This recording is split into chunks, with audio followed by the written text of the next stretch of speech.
Kapoy no? Kapoy kayo sig balik-balik ning sistema ning kinabuhi ah.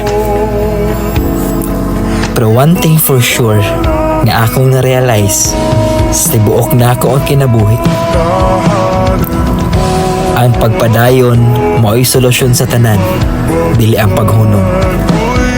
Kay kung muhunong ka kung sa imong sitwasyon karon, dili nimo makabot ang haruhay nga kinabuhi nga gusto nimong makabot. Ang pagpadayon maura gyud solusyon.